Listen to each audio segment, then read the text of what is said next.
Berjumpa lagi dengan TJ44 di Cerita Bersambung. Seperti biasa, sebelum lanjut video ini, jangan lupa tekan tombol subscribe dan like channel ini. Jika sudah, terima kasih.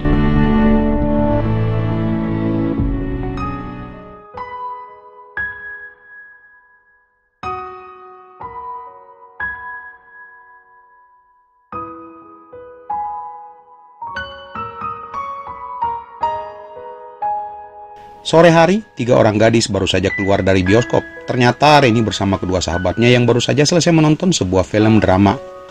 Nyari makan dulu yuk, ujar Gaby, salah satu sahabat Reni. Yuk, kebetulan udah lapar juga nek, balas Reni. Akhirnya ketiga gadis itu melangkah ke salah satu resto di mall tersebut. Ketiganya memilih salah satu meja yang berada di pojok. Lalu setelah memesan makanan dan minuman, mereka mengobrol sambil menunggu pesanan mereka tiba.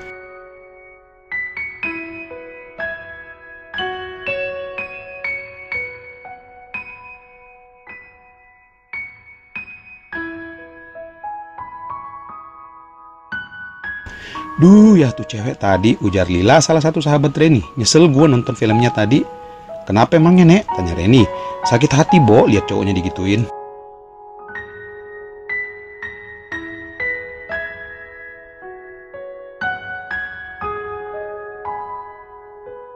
Dasar lagian ngapain juga baper. Segala nonton tuh film, ujar Gaby menimpali. Iyalah, masalahnya gue dulu punya pengalaman seperti itu film, ujar Lila sambil terlihat wajahnya murung memikirkan sesuatu. Hahaha, udah ngapain juga lu masang muka kayak gitu sih, kata Reni yang tertawa setelah melihat wajah Lila.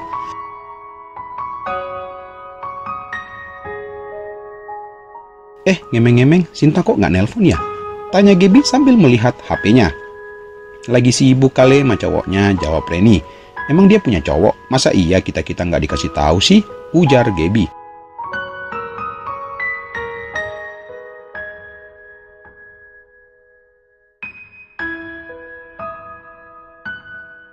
Nggak tahu, gue juga hanya nebak asalan kok. Lagian tuh anak kadang tertutup juga sama gue kalau masalah cowok, ujar Reni. Iya sih, padahal lu berdua kan udah lama bersahabatan, kata Lila menimpali. Udah lupain, nggak enak ngomongin temen di belakang, ujar Reni. By the way, lanjut Gi. Lu dulu punya pengalaman gimana? Katanya mirip dengan film tadi, tanya Gaby ke Lila.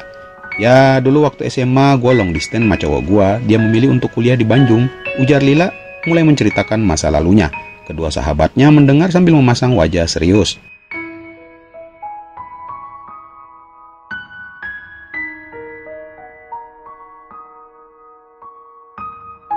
Ya gitu, lu tahu sendiri gue kayak gimana di Makassar. Gak bisa nahan kalau lihat cowok cakep.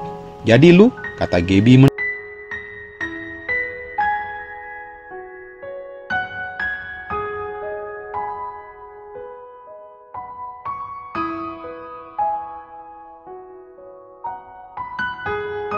ya gitu deh. Dan gue juga nggak tahu apa dia di Bandung atau enggak. Tapi perhatiannya itu makin hari makin berkurang. Makanya begitu ketemu cowok yang ngasih perhatian ke gue melebihi dari dia, ya meleleh deh akhirnya.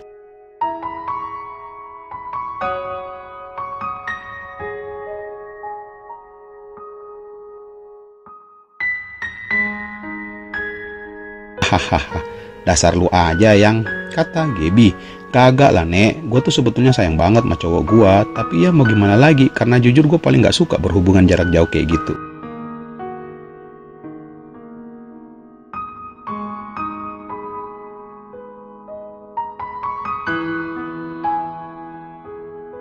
Iya sih, gak ada cewek yang suka cowoknya berada jauh darinya, ujar Gaby.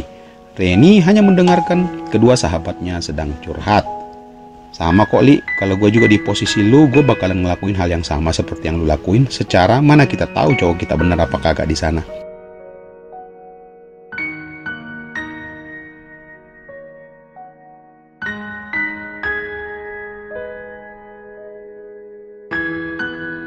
Iya sih Gap, tapi sudahlah, mungkin memang belum jodoh kali sama doi, ujar Lila sambil tersenyum.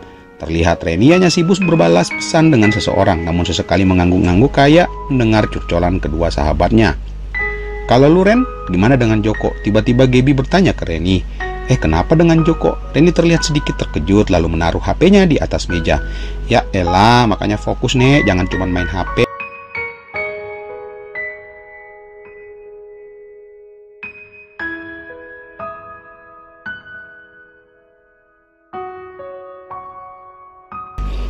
Ada apa dengan Joko? Gua kan udah nggak sama dia lagi, jawab Reni.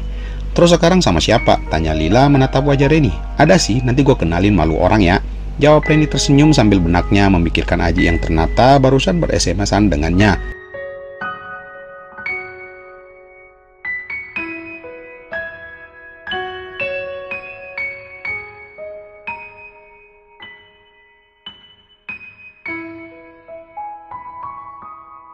Oh, cakep gak? Kalau menurut gue sih iya, tapi nggak tahu menurut kalian. Dasar. Oh iya, tajir nggak? Tanya Gaby kemudian.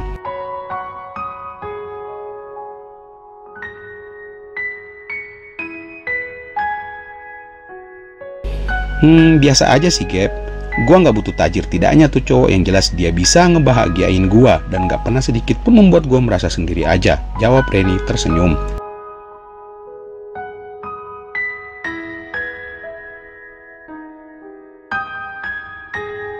Oh sama dong sama kita, mending nyari cowok lain kalau cowok kita pergi jauh atau long distance seperti yang dialami Lila sebelumnya. Iya nggak, Li? Kata Gaby membuat Reni menarik nafas. Tapi sepertinya yang ini nggak bakalan seperti yang Lila alami, Gap. Secara kan dia udah kerja dan juga tentu saja udah selesai kuliahnya, jawab Reni. Ya juga sih, kata Gaby. Ya syukurlah Ren kalau misalnya dia selalu ada saat lu butuh. Maybe. Reni hanya mengangkat kedua bahunya karena mengingat kebiasaan Aji yang pelupa.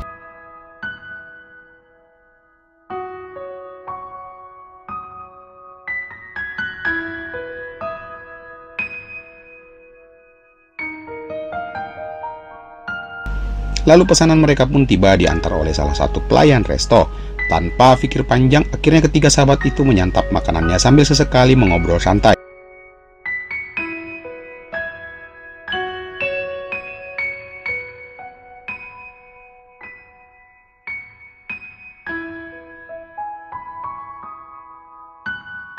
Ren, kata Lila yang tiba-tiba sambil menatap tajam wajah Reni. Andai dia dipindah tugaskan ke kota lain gimana?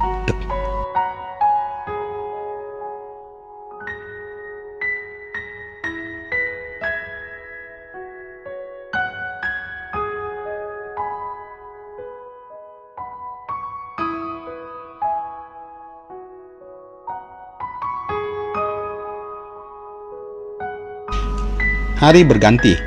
Di kantor Indomarko, distributor tunggal Indofood Group, beberapa tim dari grup Sosening pagi ini sedang berkumpul di ruangan meeting milik distributor yang memang sebelumnya dipinjam oleh Pak Ferry untuk melakukan meeting bersama timnya.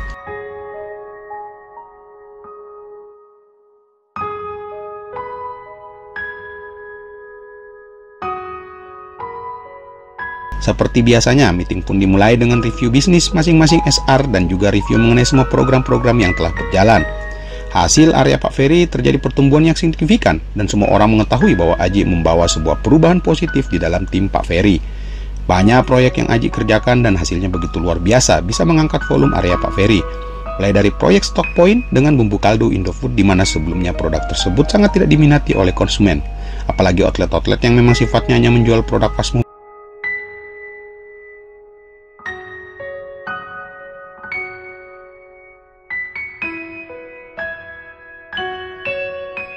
Berhasil mengembangkan produk tersebut dengan melakukan project stokis dengan dibantu oleh hit team atau motoris yang membantu mempenetrasikan produk-produk outlet ke anak outletnya.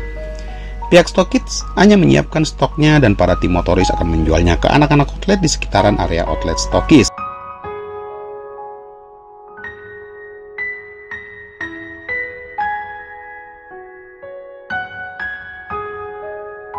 Hasilnya semua aktif dan terlihat saat ini hampir di semua pasar stok produk di outlet-outlet retail terdisplay berdampingan dengan produk kompetitor. Belum lagi proyek Bos Bakso, yang hampir semua anggota paguyuban bakso sudah memakai produk bumbu kaldu Indofood. Proyek kedua yang Aji lakukan adalah penetrasi produk kecap piring Lombok, salah satu produk di segmen lower. Aji berhasil mengaktifkan hampir semua para pedagang sate untuk memakai produk kecapnya, walaupun memang dipakainya untuk proses pembakaran sate doang karena memang susah untuk menggeser kompetitor bermarak Bango milik Unilever Group yang digunakan untuk dicampuran bumbu satenya.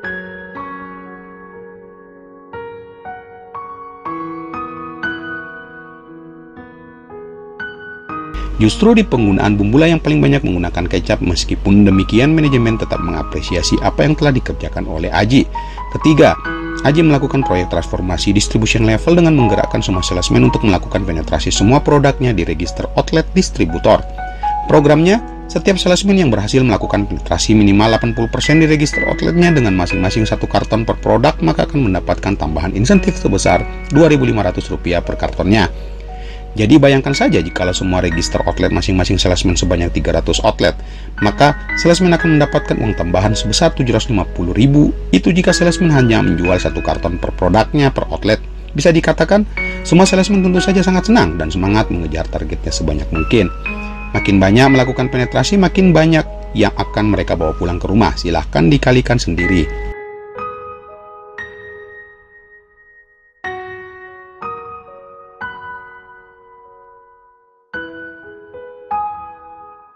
Lanjut ke meeting. Setelah Pak Ferry mempresentasikan review bisnis, tiba-tiba ia menutup laptopnya. Sesaat ia menarik nafas dan semua tim yang hadir hanya diam menunggu apa yang akan dikatakan Pak Ferry selanjutnya.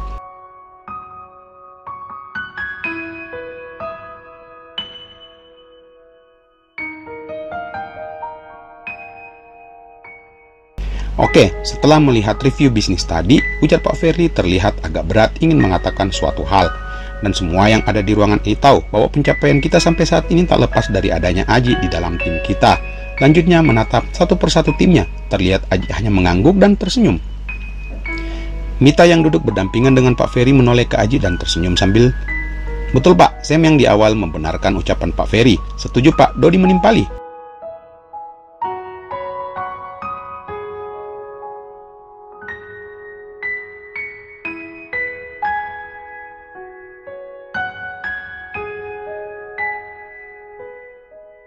Mita dan juga 2 orang tim merchandiser pun ikut mengangguk mengiyakan apa yang dikatakan Pak Ferry tadi.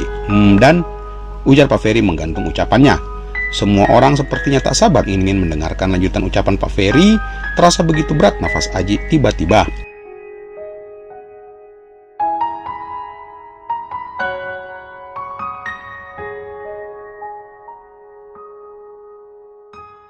Pak Ferry menatap sesaat wajah Aji lalu tersenyum dan kembali menarik nafasnya dalam-dalam. Manajemen sudah memutuskan bahwa Pak Aji baru saja Pak Ferry menyebut nama Aji dengan embel-embel Pak di depannya membuat semua orang heran. Tak terkecuali Mita yang juga ikut penasaran sambil harap-harap cemas. Untuk mengisi posisi area Manado, maka manajemen telah memutuskan untuk promotion grade kepada Pak Aji. Dan efektif per hari ini, Pak Aji sudah resmi menjadi area sales supervisor.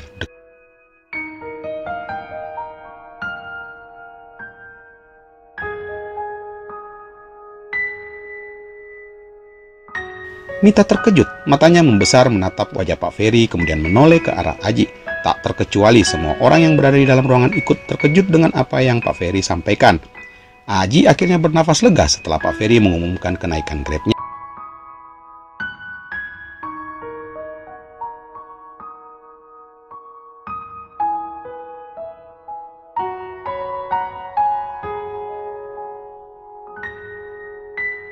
"Widih, mantap bro," Sam duluan menepuk pundak Aji karena memang posisi duduknya berdampingan dengan pria itu.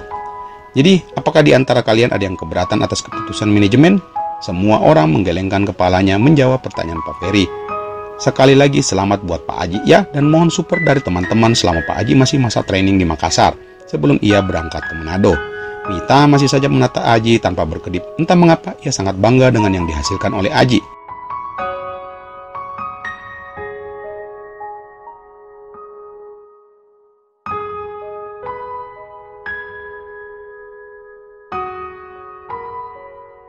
Sebuah senyuman kecil tersungging di bibirnya.